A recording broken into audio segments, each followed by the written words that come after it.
કોની છે?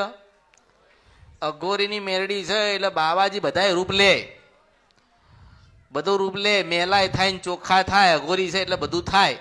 એમને મરેલું જીવતું ખાધું હોય એટલે એમને બધું થાય, બધું પીધેલું હોય એટલે બધું થાય. આ દીકરો દેનારી હોય તો મશાણી મેરડી છે. જે બોલે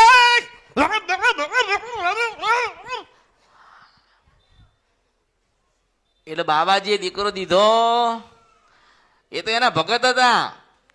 બાવાજી જે હતા સાધુ એ તો ભગત હતા. અને મંદિર સમાધિ કે જે દિવાલ ચણેલી નાની હા માડી, નાની દિવાલ ચણેલી ચણેલી છે માડી, અને એક નાનો જાપલો હા માડી, અને નાની જાપલી ખોલીને જવું મશાણી મેરડી બાવા ના મળવા જવું તો મારા અવતારમાં ખોટ હા, પડે. ઉશીદ વંશાપરા નદી ને ગંધરફિયા મેરડી છો. એ બાવાજી ને કીધું, બાવાજી શું છે? એટલે બાવાજીએ મને કીધું, મારા ત્યાં આયા, મારા ત્યાં અરજી કરી.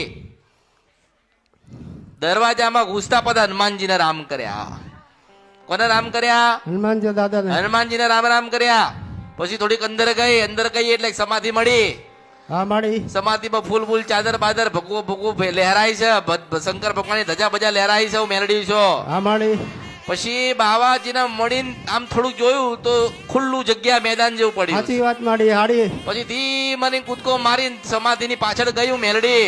હા માડી, તો બે એક સાથે બે નાની નાની ડેરી મને મળ્યું મેલડી. હાચું હાચું માડી હાચું. અને બે ડેરીમાં જઈને ઉભી રહેલા મને તરત કીધું કે તમે કોણ છો ને ક્યાંથી આયા? તાર મેં મારા દસ્તાવેજ બતાયા કે હું મહાકાલેશ્વર પાસે કોરા કાગળ પર સોનાની અક્ષરે લખાઈને અમૃતની જોગ પાસે મેલડી હા છું. માડી, હા માડી, 52 મહાનની મેલડી છો. હા, એટલે માડી. બાવો સમાધિમાં ઉભો થયો. મેલડી છો. હો રાજા મેલડી આવી કે